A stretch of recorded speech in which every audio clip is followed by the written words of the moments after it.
when we do retirement planning, when we sit down with people, one member of the two is more engaged on the financial numbers, more engaged on how does the math work. The other one doesn't want to really participate in that or does not show interest. But when it comes to the conversation of what's the quality of your lifestyle, what's the quality of your retirement, what kind of relationships you want to have, we find it either tilts one way or they both come together and start having conversations. Yeah, exactly. And so with that, how do you bring the person who doesn't want to talk about the quality to that conversation? And let's flip it the other way. Those who don't want to have the financial conversation, how do you bring those people to the table for that? Well, just as a bit of understanding, generally the person that is looking at the finances tends to define success in their own life by how successful they are financially, so they tend to be focused on those numbers. Yeah. But many of them don't understand that it's not what money is, as Bill Bachrach would have said, but what money does. Yeah. And so they might have a financial plan, but it's a financial plan to build a bigger pile or to be able to do things that will help your ego.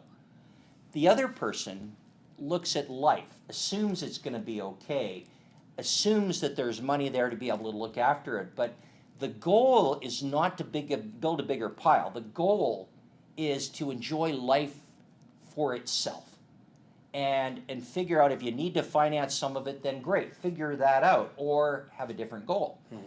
So you get two different views on this. The one view about life being life and being important is an intrinsic view. It's internal. It's who I view myself as. Life is important. The other person views something that is not internal. It's external as being important, and thinks that's my success. I find it interesting. There are people out there. Some are clients of ours. Some are people who talk to us on a regular basis, getting information and education along the way. They look at their portfolios in retirement every single day. They go online just to see that balance, just to see what's the value. And where some of us as advisors get challenged is, what does that mean? Like, what does it help you knowing that you have that balance or whatever that purpose is by looking online? Have you had conversations with other people or advisors of why they do that? Yeah, a number of reasons. First one is something called illusion of control, okay, which is a behavioral bias. And illusion of control is if I look at it and I think I'm controlling it, even if it's just placing a phone call to you to say, well, why are we just sitting there? Why aren't we doing something? Then I feel better. So there's that part of it. The other part is boredom. And boredom is, I'm not working anymore, therefore I'm going to look at my portfolio every day. In fact, I'm going to start trading my portfolio every day because then I'm doing something. So you can tie that into illusion of control. Sure.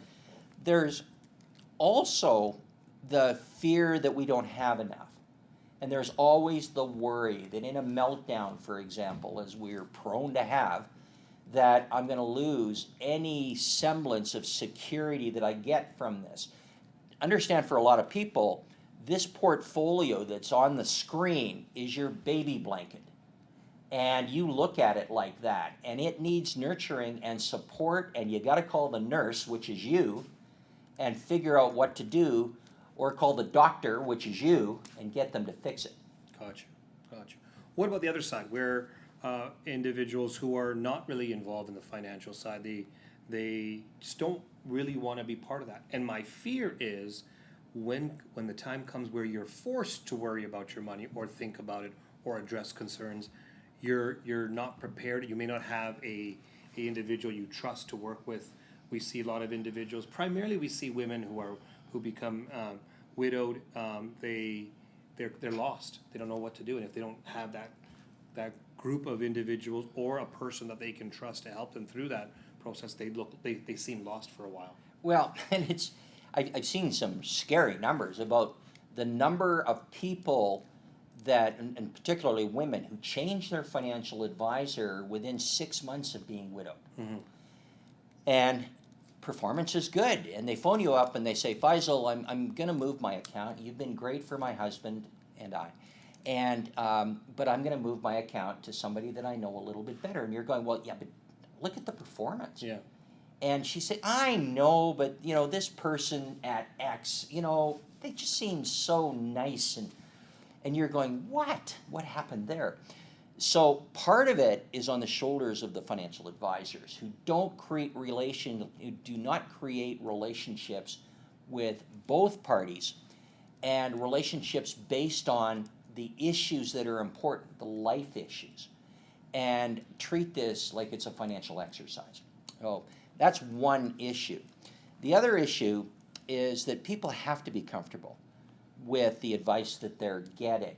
And just because one person in a relationship used to get advice there doesn't mean you're going to like that advice. Yeah. And so you have to be comfortable. So it's a tough challenge for people when they are all of a sudden on their own. A lot of cases, they are not prepared to take over their family finances. Mm-hmm. And you know, we always say, if you're not prepared to take over your family finances today, get prepared, because Yes. you may have to.